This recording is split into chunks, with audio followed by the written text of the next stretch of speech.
Chapter का नाम है टेंजेंट एंड। तो सबसे पहले इसको समझ लो कि ये टेंजेंट क्या होता है और नॉर्मल। कोई भी कर्व है,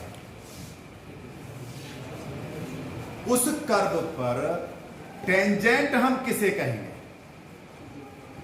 कोई बताए, टेंजेंट किसे कहेंगे? सर कर्व पे किसी पर्टिकुलर पॉइंट से पास होने वाली लाइन, किसी पर्टिकुलर पॉइंट से पास होने वाली लाइन। नितिन सर अलाइन विच हिंदी में बोलते हैं, हम तो समझ लेंगे। जो कर्व के एक पर्टिकुलर पॉइंट पे एक लाइन जो टच करती जाए उसे किसको टच करे? सर कर्व के एक पॉइंट को, कर्व के पॉइंट को। ध्यान करो, टच जरूर करे लेकिन किसे करे? कर्व के पॉइंट। यानी आपका मतलब है ये कोई पॉइंट है P है, बैठो नितिन, और यहां से अगर मान लो ये लाइन इसको टच करके निकल रही है तो ये लाइन कहलाएगी टेंजेंट। ठीक हो गया ना? अगर मान लो कोई यहां पॉइंट है, इस पॉइंट से टच करके कोई लाइन जा रही है तो ये हो गया दूसरी टेंजेंट लाइन। कोई भी लाइन किसी भी कर्व पर किसी भी पॉइंट को टच करके जा रही है तो वह टेंजेंट लाइन कहलाएगी। अब बोल, तू क्या पूछ रहा था? बोल। सर ऐसे भी जा सकती है लाइन, जैसे बीच से काट ऐसे ना, नहीं सर, उसी पॉइंट में ऐसे बीच से यहां से सर काट ऐसे पॉइंट है ना, पॉइंट पर ऐसे काट करके जा सकती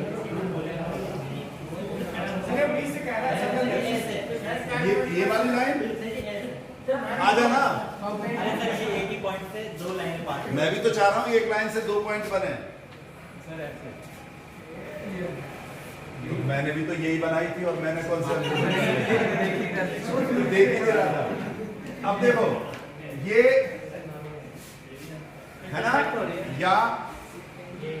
या कितनी सारी लाइनें हो सकती है ना? इनमें से ऐसी कौन सी लाइन है जो इस कर्व को उस पॉइंट को पर टच करके जा रही है? टच करके या इंटरसेक्ट करके, दोनों अंतर है। देखो मैं बताता हूं, ये सर्कल है, इस सर्कल पर ये एक तो ये लाइन है, इसी पर एक ये लाइन है, इसी पर एक ये लाइन है। अब जरा देखो जरा और मुझे बताओ, सारी टच करके जा रही हैं या इंटरसेक्ट कर रही है? पहले वाले टच करके जा रही है, ध्यान आ गया ना? कर्व के अंदर नहीं घुसे लाइन, उस पॉइंट पर अंदर ना घुसे, उस पॉइंट को छू करके, यानी बाहर जाए लेकिन छू करके निकले। कर्व के अंदर नहीं घुस जाए, उस पॉइंट से। मेरी बात समझ गया ना बेटा? तो जैसे हम सर्कल की बात करते हैं, केवल एक लाइन, आपने 10th क्लास में पढ़ा होगा, कई बार आता है कि जी ये वो टेंजेंट लाइन सर्कल को एक ही पॉइंट पर इंटरसेक्ट करती है ना? तो प्रूव दैट कि ये दो पॉइंटों पर टच कर रही है। तो आप लिखते थे उसमें कि जी ये मान लिया कि दो पर कर रही है, तो दो पर कर रही है तो फिर वो शॉर्टेस्ट डिस्टेंस वगैरह वगैरह वो आगे बात करें। कहने का मेरा आशय है, इसको निकालते कैसे हैं? अगर आपको यहां भी ध्यान करो, सर्कल में भी, क्योंकि सर्कल से जल्दी समझ में आ जाता है कि हम ओरिजिन से ये किया और 90 डिग्री का एंगल बनाया। 90 डिग्री एंगल बनाने का मतलब है इसको टच करके निकलना। अब सारी लाइनें इस रेडियस से 90 डिग्री हो सकती है क्या? एक ही होगा, एक ही हो सकती है ना?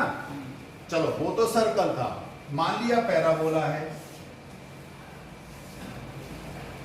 अगर मुझे यहां टेंजेंट लाइन चाहिए तो यानी पैराबोला के अंदर नहीं आनी चाहिए लाइन, आ सकती है। समझ गया ना बेटा? इसको ऊपर ऊपर टच करके निकल जाए तो स्पर्श रेखा, अगर हिंदी में कहें तो बिल्कुल टेंजेंट को स्पर्श रेखा कहते हैं। तो क्या ये लाइन ऐसी कितनी लाइन बनेगी? एक से ज्यादा नहीं हो सकती ना? पक्का? अब आते हैं इसी प्रकार से, तो जो भी कोई लाइन किसी भी कर्व के किसी भी पॉइंट पर कर्व को छूती हुई निकल जाए, ठीक है, तो वह उस पॉइंट पर टेंजेंट लाइन है। हो सकता है कि अगर यही कर्व आगे घूम गया तो कहीं और वो इंटरसेक्ट कर सकती होगी, पर उस point लेकिन उस पॉइंट से अंदर कर्व में इंटरसेक्ट नहीं घुसेगी। ध्यान में आ गया? मुझे अगर यहां टेंजेंट लाइन बनानी है तो ये टेंजेंट लाइन ऐसे तो आ जाएगी उस पॉइंट से सर्कल के या कर्व के अंदर नहीं घुसेगी।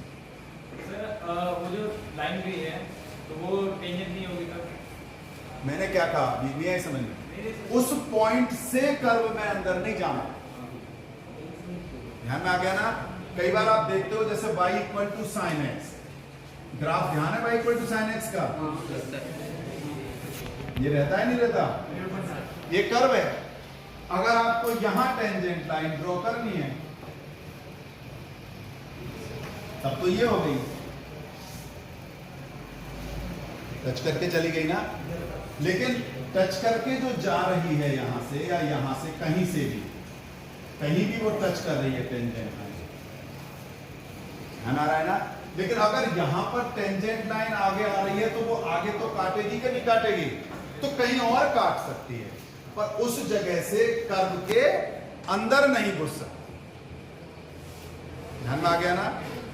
कहीं पर भी है, यहां पर है, अगर ये सीधी जा रही है तो कहीं और तो इंटरसेक्ट कर रही है। बात क्लियर हो गई? दूसरी बात, नॉर्मल। नॉर्मल का मतलब एक बड़ा सिंपल सा समझ लो, किसे कहेंगे नॉर्मल?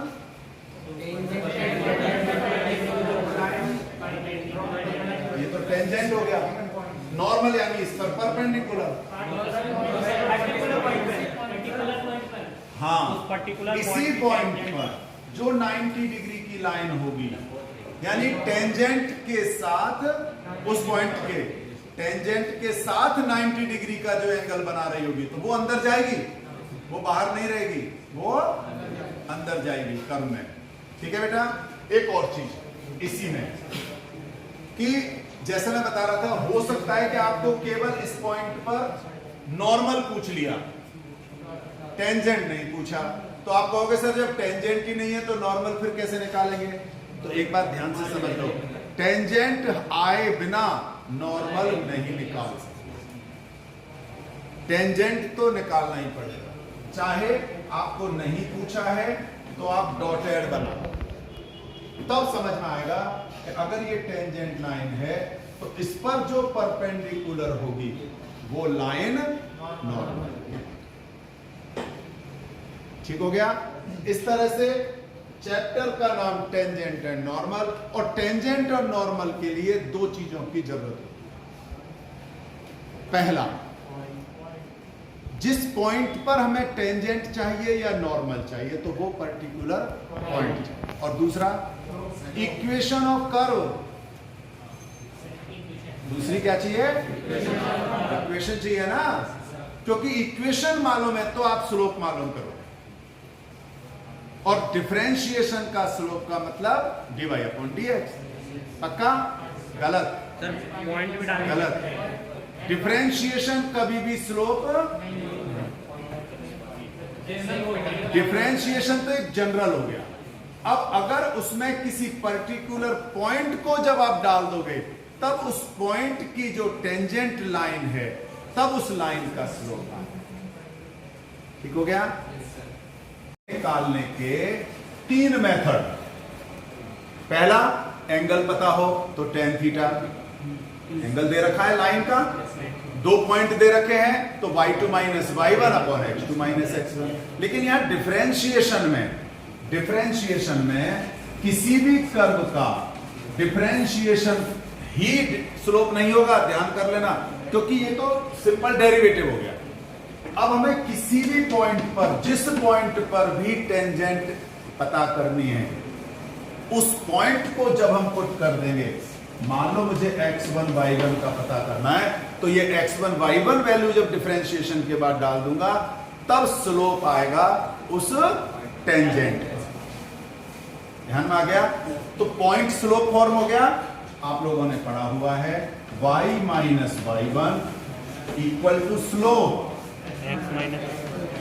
मैंने स्लोप जानबूझकर इसलिए लिखा है कि आप 11th में पढ़ते थे तो m लगा देते थे, और अब क्या लिखोगे? dy upon dx at particular point. कौन सा? x1 y1। ये इक्वेशन ऑफ टेंजेंट हो गया। अगर यही मुझे इक्वेशन ऑफ नॉर्मल निकालनी है तो यहां भी 11th क्लास बहुत काम आती है। 11th क्लास में आपने पढ़ा था कि अगर दो लाइन एक दूसरे के परपेंडिकुलर हैं तो उनके स्लोप का प्रोडक्ट इक्वल टू, यानी दूसरी लाइन का स्लोप जो परपेंडिकुलर है वो -1/m हो जाता है। पढ़ा है ना? तो ये तो हुआ इक्वेशन ऑफ टेंजेंट। अगर मुझे निकालना होगा इक्वेशन ऑफ नॉर्मल, तब y minus y1 equal to 1 -1/dy/dx। हाँ, मैं अब लिख देता हूं, आपके ध्यान में आ जाएगा। यहां तक कोई दिक्कत है तो बताओ। तो दो तरह के क्वेश्चन मुख्य तौर पर आपको ध्यान में रखने चाहिए। आपको गारंटी है बहुत आनंद आएगा इस चैप्टर में। पहली चीज कंपलसरी क्या है? पॉइंट। दूसरा, स्लोप किसे कहते हैं? Not only differentiation but after putting the value of point, जो आया वो उस पर्टिकुलर पॉइंट पर स्लोप हो गया। तीसरी चीज, equation of tangent and equation of normal. यहां तक कुछ ऐसा लगता हो कि जी ये चीज हमें और समझनी है या सीखनी है तो आप पूछ सकते हैं। अब एक प्रश्न कि जी डिफरेंशिएशन तो निकालेंगे, लेकिन निकाले किसका? तो जब भी एक क्वेश्चन होगा टेंजेंट मालूम करने का, तो आपको कर्व के फंक्शन दे रखा होगा। मैं फंक्शन की बात कर रहा हूं। एक इक्वेशन दे रखी होगी जिसे हम फंक्शन कहते हैं, वो कर्व की इक्वेशन दे रखी होगी। अब अगर कर्व की इक्वेशन की मैं बात करूं तो ध्यान करना, आपकी इस बुक में कई सारी चीजें बहुत अच्छी अच्छी हैं। इसके उदाहरण आप लोग जरूर करना। जैसे एक है find the slope of tangent to the curve y equal to x³ minus x at x equal to. आपको स्लोप पता करना है। इन्होंने तो सिंपल छोटा क्वेश्चन बना दिया, स्लोप निकालो। ध्यान करो, इक्वेशन का पहला पार्ट मैंने बताया था पॉइंट दे रखा है एट x इक्वल टू 2, लेकिन x इक्वल टू 2 तो एक ही पॉइंट हुआ। हमें तो कौन कितने पॉइंट है इसमें? 2, 0 1 y। तो पॉइंट 2,0 हो गया। पक्का? ये गलती मत करना, ये गलती मत करना। यहां से मैं इसलिए जानबूझकर प्रश्न के आगे खड़ा हो गया हूं, क्योंकि पहले आप ध्यान करो, 0 नहीं करना कि जी केवल x दे रखा है तो y दे ही नहीं रखा तो हमने क्या मान लिया? जी नहीं। अब आप देखो, आपको इक्वेशन दे रखी थी कि y equal to x³ minus x कितना दे रखा है, तो y कितना होगा? 6। ध्यान में आ गया ना? तो दोनों पॉइंट पता है आपको। ध्यान करो, क्वेश्चन समझना टारगेट नहीं है, क्वेश्चन के आधार पर बेसिक कॉन्सेप्ट पर जाओ। क्योंकि हमें तो 2 पॉइंट थे x1 y1, तो 0 मत ले लेना। x2 रखा, 2³ यानी 8 माइनस 2, सिंपल है। तो पॉइंट कितना हुआ? 2,6। ये पॉइंट हो। ठीक है, अब आ जाओ जरा स्लोप पर। स्लोप निकालने के लिए डिफरेंशिएशन आप निकाल सकते हो, dy/dx क्या हो जाएगा? x तो खत्म हो ही गया, इसे छोड़ दें। अच्छा लिखे? चलो जी, आप तो सब बहुत होशियार हो गए। लेकिन ये स्लोप हो गया। पॉइंट कौन सा? अब यहां 2 बातें एक साथ सीखो। एक तरीका तो यह है कि आप पॉइंट लिखो 2,6, लेकिन आप चाहें तो ध्यान करें, क्या इसमें कहीं पर भी y है क्या? अगर फंक्शन में केवल x है तो ज्यादा दिमाग मत लगाना। वैल्यू किसकी डालनी है फिर? क्या y की वैल्यू डालनी है क्या? अगर फंक्शन में y भी होता तब y की जरूरत पड़ती। मेरी बात बिल्कुल क्लियर हो गई ना? मान लो डिफरेंशिएशन के बाद x भी नहीं है, कुछ नहीं है, केवल 3 आ गया, केवल 3 आ गया, तो क्या x की वैल्यू डालोगे? क्या है ही नहीं x तो डालोगे क्यों? ऐसे ही अगर y नहीं है तो y डालोगे क्या? तो हम यहां पर डायरेक्ट भी लिख सकते हैं इसके बाद एट x इक्वल टू 2 या एट 2 6, दोनों ठीक हैं, फिर कह रहा हूं गलत नहीं है, लेकिन वैल्यू किसकी डालोगे? तो आप लिख सकते हो at x equal to 2 slope dy upon dx equal to कितना? 2 दूनी 4 थी, अब 12 में से एक गए, बिल्कुल ठीक है। अब जरा फटाफट से मुझे इक्वेशन ऑफ टेंजेंट बता दो। अच्छा, y minus 6 equation of tangent y minus 6 11। हाँ, अब आप समझ लो आपको 6 की जरूरत पड़ी कि नहीं पड़ी? तो अगर आपको ये बेसिक कॉन्सेप्ट पता है तो कभी भी धोखा। एक और चीज, मान लो मुझे इक्वेशन ऑफ टेंजेंट नहीं निकालना, मुझे तो इक्वेशन ऑफ नॉर्मल निकालना है, तो y माइनस 6 तो रहेगा इक्वल टू में -1 अपॉन 11। ठीक हो गया? बिल्कुल समझ में आ गया? जो अक्सर एग्जाम में आता है, आपको बुक नहीं देखनी, मैं पर देख रहा हूं। प्रूव दैट द कर्व्स, दो कर्व्स दे रखे हैं, x equal to y square and xy equal to k, cut at right angles. Cut at, जरूरी नहीं है राइट एंगल शब्द हो, कट ऑर्थोगोनली, ये भी हो सकता है कि वे दोनों एक दूसरे को 90 डिग्री पर इंटरसेक्ट कर रहे हैं।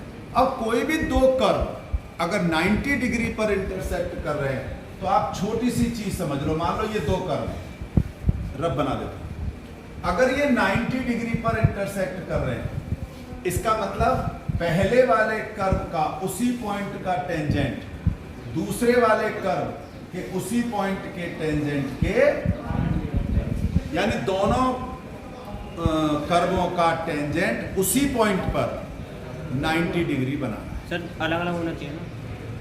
अलग अलग हो गई, ये कर्व ये है, मान लो ये कर्व है x equal to y square और ये वाला कर्व है एक्स वाई इक्वल टू के। तो ये जो दोनों का इंटरसेक्टिंग पॉइंट है, पहले वाले कर्व का टेंजेंट दूसरे वाले कर्व का उसी पॉइंट पर टेंजेंट, तो वे दोनों टेंजेंट एक दूसरे के परपेंडिकुलर, ये इसका बेसिक है। अगर इतना सा बेसिक पता है तो तुम्हें सबसे पहले क्या चाहिए? ध्यान करो, पॉइंट। सबसे पहले क्या चाहिए? पॉइंट। पहले तो पॉइंट चाहिए ना। तो 10th क्लास में पॉइंट निकालना सबने पढ़ा हुआ है कि जब दो इक्वेशन दे रखी हो तो एक से दूसरे में सब्स्टिट्यूट करके x और y की वैल्यू निकाल लेते हैं, है ना? इंटरसेक्टिंग पॉइंट पता लग गया। जब दोनों का इंटरसेक्टिंग पॉइंट पता लग गया तो पहले कर्व का डिफरेंशिएशन यानी dy upon dx at this point, इसका स्लोप इसके टेंजेंट का स्लोप यानी इसका डिफरेंशिएशन उसी पॉइंट पर, दोनों का स्लोप मालूम हो गया। चूंकि जब दोनों टेंजेंट परपेंडिकुलर हैं तो दोनों स्लोपों का प्रोडक्ट किसके इक्वल होगा? होगा ना? एक और बताता हूं क्वेश्चन, मैं भी इशारा कर रहा हूं, आप लोग पढ़ना। हाँ, इसमें पूछना तो नहीं, कुछ करना, मजा आएगा। एक और बताता हूं जहां पर आपको और थोड़ा सा दिमाग लगाना है, लेकिन समझना बेसिक कॉन्सेप्ट पर। इतना बढ़िया क्वेश्चन मुझे लगता है वो सबसे अच्छा है। 18वां क्वेश्चन है बुक का। For the curve y equal to 4x cube minus 2x5 find all the points, find at which the tangent passes through the origin. अब ध्यान करना, tangent passes through the origin, इसका मतलब क्या है? इसका मतलब क्या है बताओ? है ना मजेदार? कोई भी कर्व है, इसका मतलब ना बेटा ना, गलतफहमी में कतई मत आ जाना। कतई x और y जीरो नहीं है, वहीं से कॉन्सेप्ट गलत है। कौन ओरिजिन से कौन पास हो रहा है? टेंजेंट। अभी जैसे हम मान लो इस पॉइंट पर है कोई टेंजेंट, ये ग्राफ, तो ये टेंजेंट जो जा रहा है ना, ये टेंजेंट ओरिजिन से पास हो रहा है। मान लो यहां कोई टेंजेंट है, वो टेंजेंट ओरिजिन से पास हो रहा है। अब ये टेंजेंट ओरिजिन से पास हो रहा है, इसका इस कर्व से कोई लेना देना है क्या? या इस इंटरसेक्टिंग पॉइंट से, टेंजेंट पॉइंट से कोई लेना देना है क्या? कतई लेना देना नहीं। क्यों? नहीं नहीं बना लेंगे, पर इस ओरिजिन का तो इससे कोई लेना देना ही नहीं है, क्योंकि ये ओरिजिन, ये जो पॉइंट 0 0 है, ये तो किसके लिए है? टेंजेंट के लिए। आप ध्यान से समझ लेना, किसके लिए है? टेंजेंट के लिए। ये आपका कर्व का या इस टेंजेंट पॉइंट से इसका कोई लेना देना नहीं। ठीक हो गया? तो अब ऐसे में एक चीज कॉमन है, जैसे तुम बता रहे थे कि नेचुरली, लेकिन वो पॉइंट ऐसे हैं कि उस पॉइंट और अगर ये 0 0 है तो इनसे अगर स्लोप निकलेगा, है ना, तो इधर से स्लोप आ रहा है, वो भी ओरिजिन से जा रहा है, इधर से स्लोप आ रहा है टेंजेंट का, वो भी 0 0 से पास हो रही है टेंजेंट लाइन। यही तो कॉमन है ना, बस, और तो नहीं है। अब जरा ध्यान करो, इसका स्लोप कैसे पता करते हैं, क्योंकि हमें सबसे पहले इक्वेशन ऑफ टेंजेंट पता करना है। क्या पता करना है? और इक्वेशन ऑफ टेंजेंट के लिए पॉइंट चाहिए, जो पता नहीं है वो तो पता करना है। क्वेश्चन ही ये है कि फाइंड द पॉइंट्स, वो तो नहीं पता। इसका जरा डिफरेंशिएशन कर डालो, बोलो। ये हो गया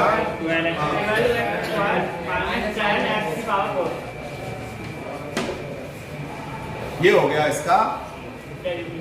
लेकिन इससे भी हमें स्लोप दे रखा है क्या?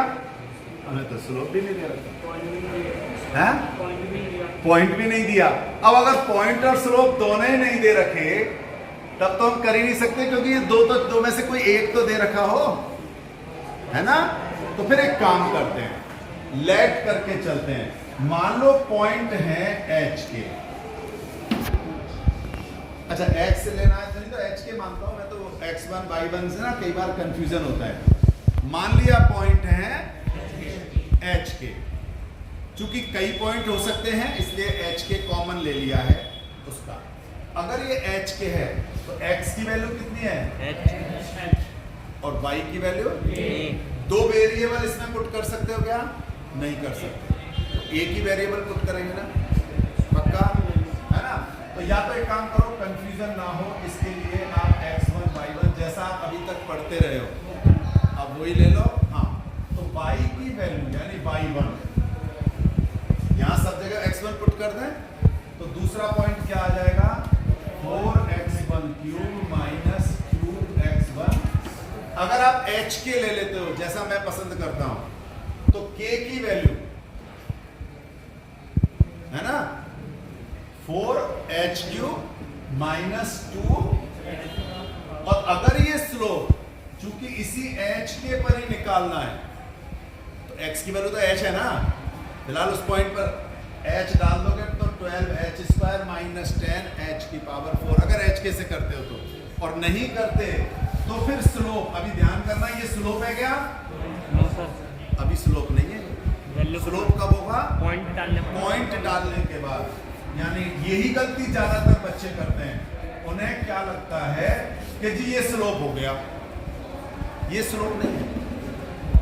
पॉइंट अगर आपने x1 y1 लिया है तो यहां पर y1 तो है ही नहीं, x1 पुट करेंगे तो स्लोप हो गया 12x1 स्क्वायर। अब ये स्लोप पॉइंट है आपका ये, जिसमें y1 की वैल्यू ये है, कोई दिक्कत बिल्कुल नहीं ना। तो अब देखो कितना आसान हो गया, चौक किसके पास है?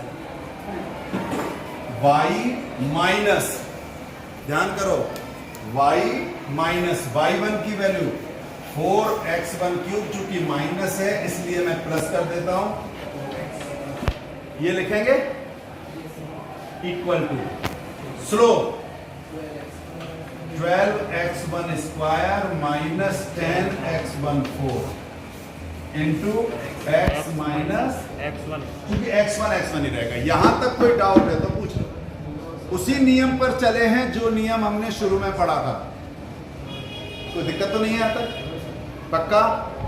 और सोच लो, y माइनस y1, जो y1 ये रहा, स्लोप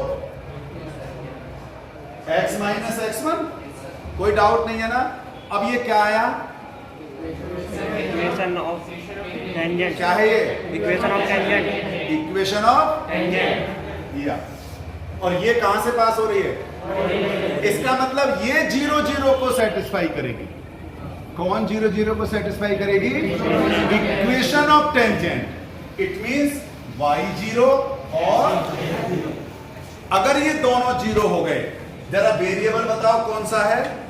केवल x1, केवल सॉल्व करके x1 की वैल्यू 1 आए, 2 आए, 3 आए, जितनी भी वैल्यू आ जाए, जैसे ही x1 की वैल्यू आई यहां पुट करोगे तो क्या मालूम चल जाएगा? पॉइंट मालूम हो गए। और जब पॉइंट ही मालूम हो गए तो बचा क्या?